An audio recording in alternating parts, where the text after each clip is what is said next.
안녕하세요. 부산에서 김경열입니다. 요즘 코로나 4차 대유행이 시작되면서 매일 1000명 이상 확진자들이 나오고 있고, 서울과 수도권에서는 강도 높은 거리두기 4단계가 시행되고 있습니다. 코로나 바이러스 자체도 여러 가지 변이들이 생기면서 그 성질이 조금씩 변해가고 있는 것 같은데, 오늘은 거기에 대해서 진짜 전문가분을 모시고 의견을 들어보는 시간을 가져보겠습니다. 오늘 나와주실 분은 고려대학교 병원 감염내과 최원석 교수님이신데, 저한테는 의대 동아리 선배님이시고요. 코로나 관련해서는 공중파 뉴스에 자주 나오셔서 많은 분들이 아실 거라고 생각합니다. 네, 교수님 안녕하세요. 요즘 특히 바쁘실 것 같은데 이렇게 인터뷰 수락해 주셔서 너무 감사드립니다. 네, 요즘 안녕하세요. 네, 예, 뭐 소개는 제가 아까 다 드렸고요. 예, 네, 접수하기 네. 전에 요즘 감염내과 선생님들 정말 바쁘실 것 같은데 제가 뭐 20년 동안 연락 없다가 이렇게 유튜브 때문에 출연 요청을 드렸는데 흔쾌히 수락해 주셔서 너무 감사드리고요.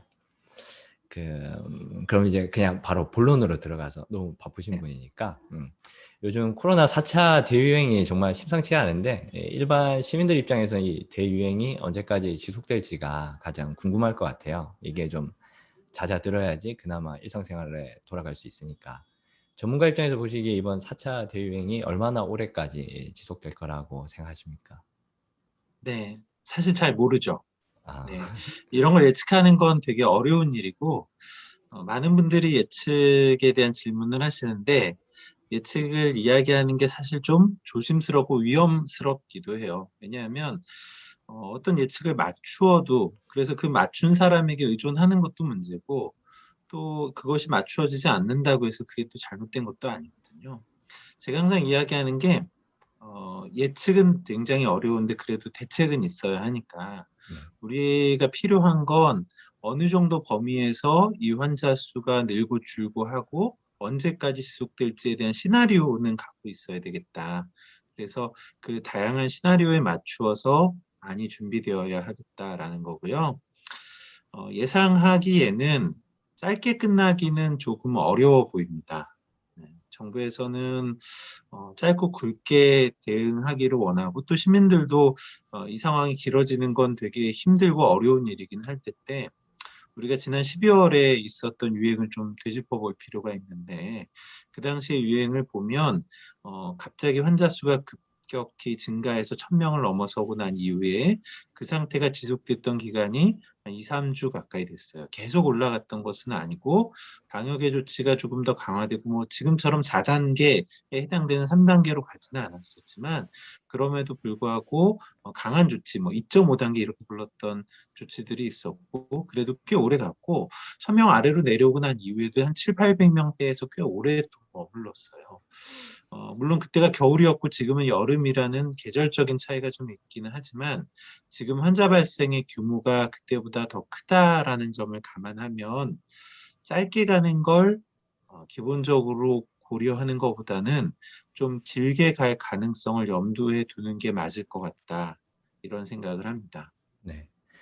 요즘 언론에서 보면 뭐 인도에서 비롯된 뭐 델타 변이라든지 아니면 남미에서 뭐 생긴 람다 변이라든지 뭐 이런 것들에 대한 이야기가 많은데 이런 변이들이 사실 뭐 우리나라에도 이미 들어와 있는 거죠? 네. 뭐 델타 변이는 이미 들어와 있죠.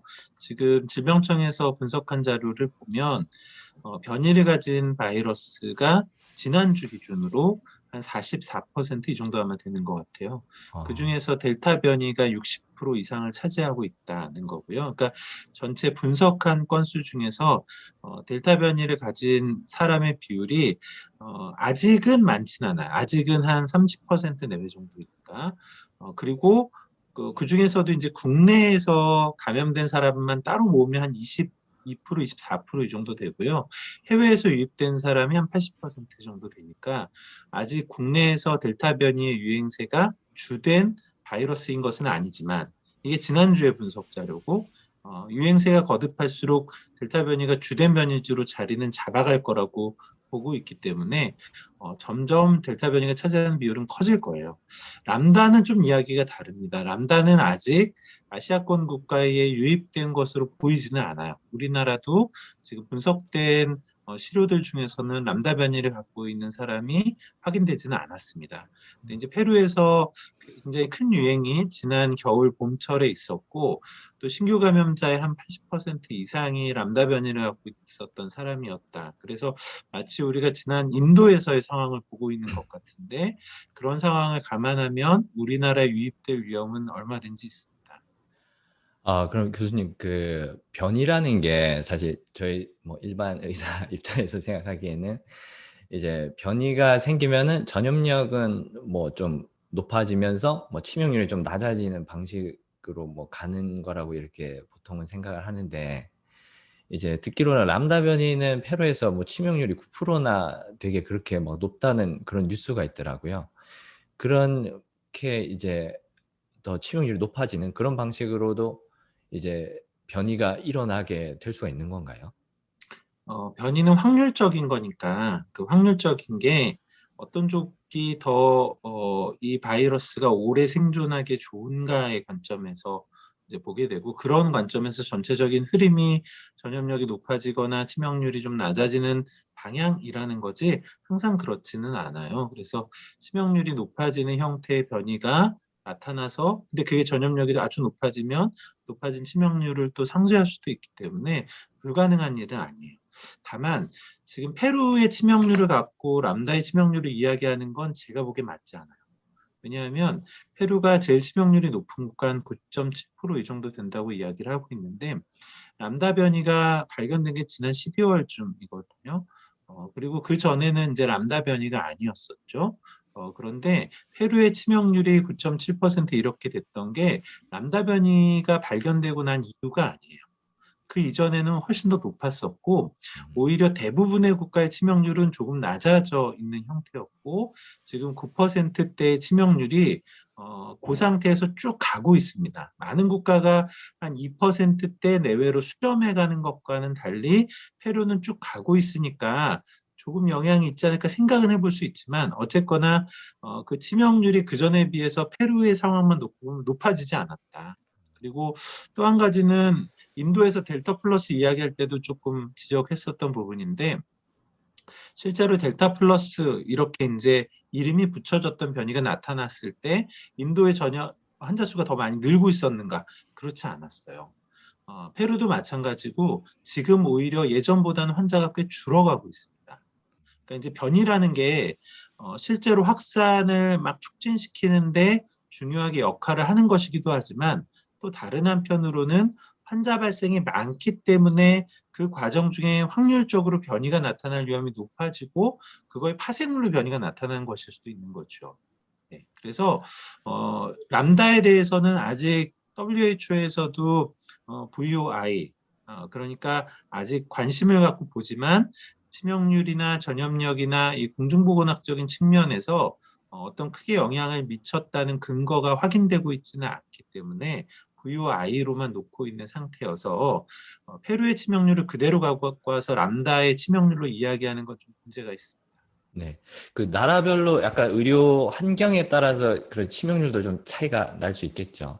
이제 치명률이라는 게 나라마다 그런 의료 환경에 따라서 조금씩 달라질 수 있을 것 같은데 뭐 페루보다는 확실히 우리나라가 뭐 의료적인 환경이라든지 뭐 치료 환경이 훨씬 좋을 테니까 이런 치명률이 더 낮을 것 같은데 뭐 일부 사람들 뭐 요즘에는 좀 많은 분들이 말씀하시기로는 그 코로나의 치명률 자체가 그렇게 높지 않아서 그런 인플루엔자 독감보다 뭐 조금 높기 때문에 너무 뭐 겁낼 필요 없다. 이렇게 이제 이야기가 좀 나오고 있더라고요. 거기에 대해서는 어떻게 생각하세요?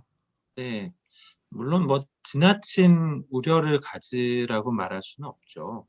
그런데 지금 코로나19 바이러스의 치명률을 이해하는데 몇 가지 조금 중요한 포인트가 있어요. 첫 번째는 최근에 치명률이 많은 국가에서 낮아지고 있습니다. 우리나라도 마찬가지로 낮아지고 있는데 그게 첫 번째는 아주 초기에 작년 초에 처음에 코로나19가 유행했던 대부분의 국가에서는 이 코로나19 상황을 대비하지 못한 상태로 맞이했어요. 그러니까 어떻게 환자를 봐야 되는지도 잘 몰랐고 의료 체계가 전혀 준비되어 있지 않았었기 때문에 과부하가 걸리는 것도 굉장히 많았고 있었고, 그래서 대부분의 국가가 굉장히 높은 치명률을 보였었는데, 그 이후에는 경험과 지식이 축적되면서 치명률이 점차 낮아지고 있는 추이를 보입니다. 우리나라뿐만 아니라. 그래서 그런 트렌드가 하나가 있고요.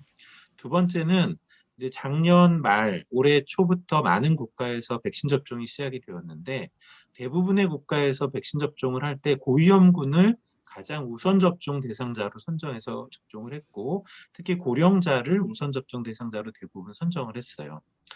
그러다 보니 국가마다 접종률의 차이는 있지만 고위험군들에 대한 접종이 먼저 이루어져 가고 있었기 때문에 사망의 위험, 중증의 위험이 높은 분들이 먼저 보호가 좀 되고 있는 거죠.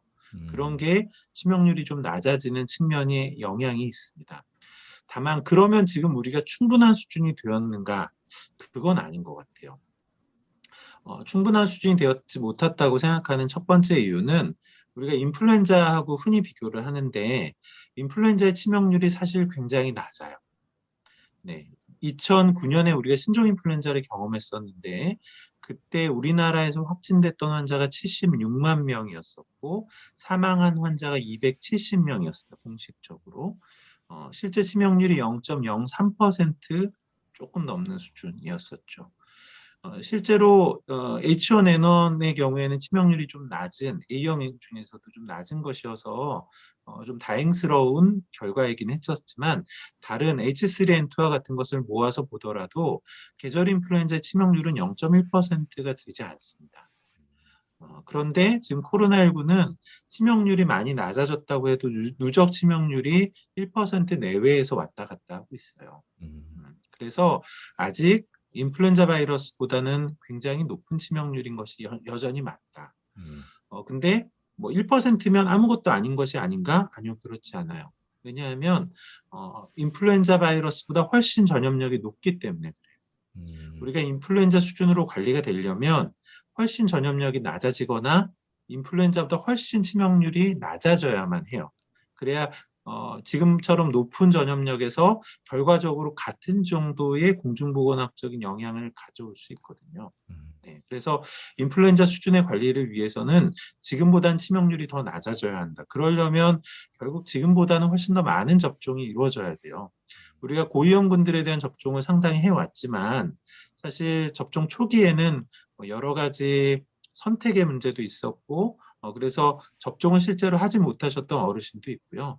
또 하나의 문제는 접종이 이제 어르신들 위주로 갔기 때문에 지금 아래 연령층으로 접종이 확대되고 있는데 아래 연령층의 질환을 갖고 있어서 고위험군인 분들이 아직 접종의 기회를 갖지 못했어요. 그러니까 여전히 고위험군들이 충분히 보호되어 있지 못한 상황인 거죠.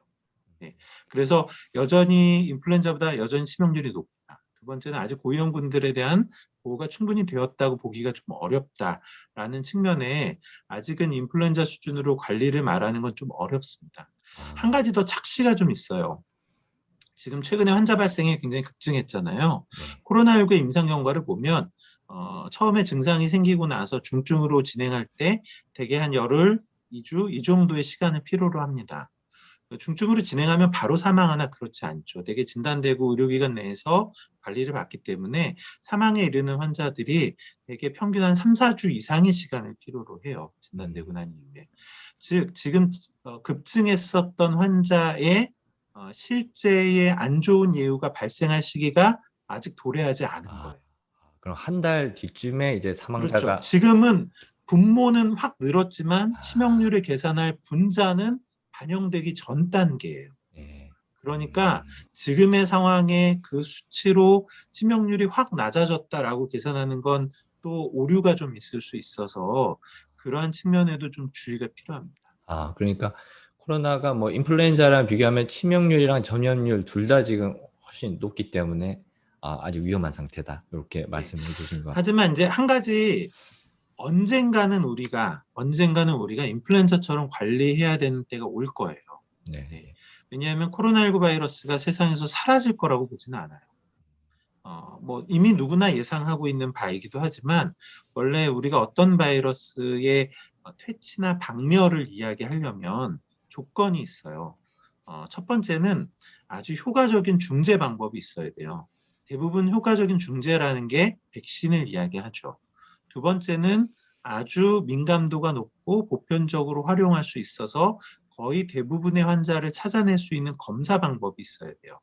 지금 코로나는 PCR이 그런 방법의 역할을 해주고 있고, 원래는 PCR이 비용이나 기술적인 문제 때문에 아주 보편적으로 쓰기가 어렵지만 지금 우리나라나 많은 국가에서 PCR을 아주 보편적으로 쓰고 있거든요. 그래서 그런 조건은 맞아요. 그런데 세 번째 조건이 그 병원체의 생활사에 있어서 사람이 너무 중요해서 사람을 통제해주면 그 병원체의 생활사가 끊어질 수 있어야 돼요.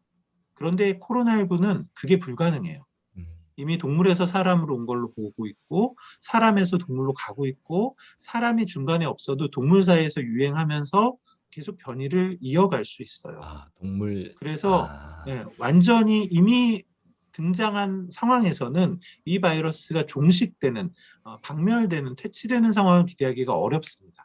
네. 그래서 결국은 우리가 이 바이러스에서 최대한 기대할 수 있는 바는 다른 바이러스의 수준으로 임상적인 의미가 줄어들어서 바이러스가 여전히 환자를 만들지만, 우리가 뭐 코로나 바이러스 말고도 그 전에 인플루엔자, 파라인플루엔자, 뭐 아데노, 라이노 다양한 바이러스가 있었지만 같이 그냥 치료하고 진단하고 살았던 것처럼 그렇게 살 수 있는 세상이 되는 때, 그때가 와야지 임상적인 의미의 종식이라는 걸 생각할 수 있을 거예요. 네. 그때가 오긴 올 거예요. 오긴 올 건데 저는 아직은 그때가 되지 않았다고 생각하는 거예요. 네. 지금 좀 강도 높은 거리두기 때문에 많은 분들이 일상생활에서 좀 어려움을 겪고 계시잖아요. 저희 초등학교 다니는 저희 아들들도 이제 같은 학교에 이제 1학년인데 2학년 학생이 이제 코로나 확진이 돼가지고 지금 격리를 하고 있어요. 근데 그 아기를 격리를 하는 것도 굉장히 힘들더라고요. 저희 이제 맞벌이니까 막 어른이 붙어 있어야 되고. 그런데 뭐 이렇게 자영업 하시는 분들이 만약 업장에서 그런 일이 이제 발생하게 되면은 거의 이제 생계를 위협하게 될 정도로 그렇게 어려워지니까 이런 어려움이 있는데, 이게 사실 뭐 우리나라에서는 그렇게 강도 높은 거리두기를 하고 있는데, 요즘 뉴스를 보면 또 영국이나 뭐 싱가포르 이런 나라들은 강도 높은 거리두기보다는 약간 코로나하고 공생하는 방식으로 방역 정책을 전환하는 것 같더라고요. 얼마 전에 뭐 유로 2020 결승전을 볼 때도 뭐 몇만 명이나 되는 관중들이 뭐 마스크 하나도 없이 다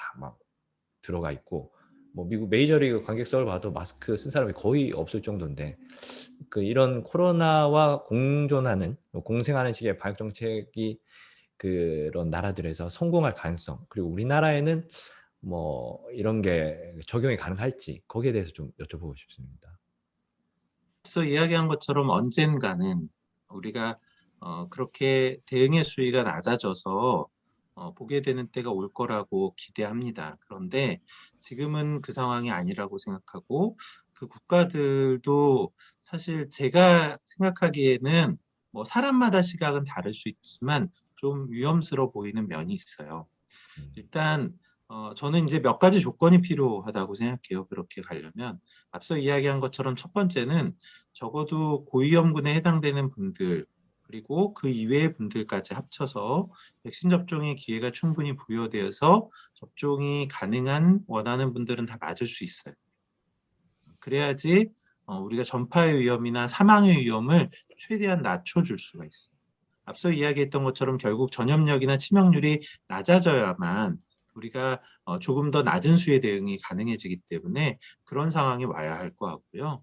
두 번째는 아직도 조금 요원하기는 한데 치료가 좀 쉽게 가능할 수 있어야 돼요. 물론 우리가 한 80%의 환자는 경증이고 대다수는 약물 치료 없이 스스로 낫기는 하지만, 인플루엔자 바이러스처럼 경구로 쉽게 투여가 가능하다거나 하는 약물이 조금 더 있어줘야 돼요. 지금 뭐 이 모노클로널 안티바디 이런 몇 가지 약물, 또 렘데시비어 이런 약물들이 있긴 하지만 그런 임상적인 니드, 미충족 수요를 완전히 맞춰줄 수 있는 수준은 아니거든요. 그래서 그런 부분의 조건이 조금 더 있어야 할 것 같다. 그리고 궁극적으로는 치명률, 전파력 더하기 실제 환자 발생 숫자가 지금보다는 조금 더 조절이 되어야 할 것 같아요. 그렇게 되는 때가 올 텐데 그게 저는 올해 안에 우리나라에서는 좀 쉽지 않지 않을까 하는 생각을 아, 가져요.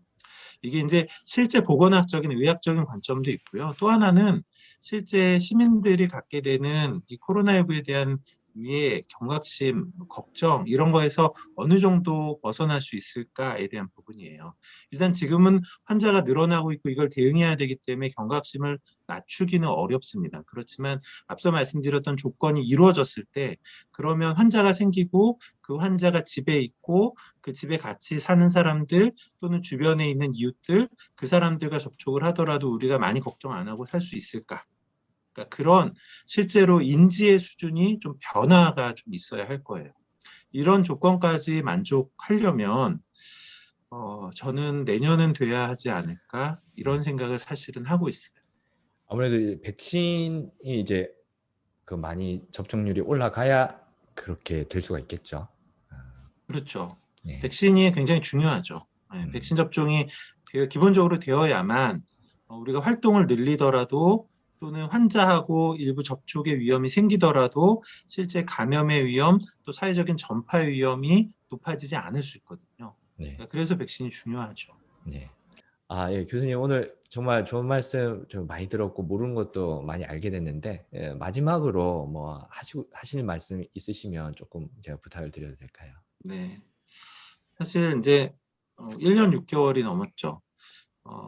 코로나19가 끝나기를 누구보다 기다리는 사람이 저일 것 같은데 그런 사람으로서 지금 이 오랜 시간 이렇게 지내오는 것이 참 힘들고 또 여러분들의 관점에서도 뭐 사회적 거리두기라는 게 일정 수준 이상의 불편과 피해를 감수해야 되는 일이니까 그걸 지속하는 게 되게 어려울 거라는 생각이 들어요. 근데 앞서 말씀드렸던 것처럼 그럼에도 불구하고 아직은 조금 더 버텨서 해야 되는 시기라고 저는 생각하고요. 더불어 이제 물론 백신의 수급이나 이런 측면에 좀 불안과 걱정이 많이 있는 것은 사실이지만 접종의 기회가 부여가 됐을 때 다들 좀 접종에 참여해 주셨으면 좋겠어요. 그래야만 우리가 이 코로나로부터 조금이라도 더 자유로워진 세상을 맞이할 수 있지 않을까 생각을 합니다. 예, 교수님 오늘 좋은 말씀 너무 감사드리고 요즘 정말 바쁘실 텐데 이렇게 인터뷰 시간 할애해 주셔서 너무 감사드립니다. 그 코로나 잠잠해지면 제가 한번 서울에 가서 인사드리려고 좋은 날, 좋은 예, 자리에서 만납시다. 예, 뭐 이렇게 거리두기 없어지면 그때 제가 한번 찾아뵙겠습니다. 네. 그러면 오늘 여기까지 하겠습니다. 지금까지 고려대학교 감염내과 최현석 교수님과 함께 해주셨고요. 모두 코로나 조심하시고 건강하시고요. 끝까지 시청해 주셔서 감사합니다.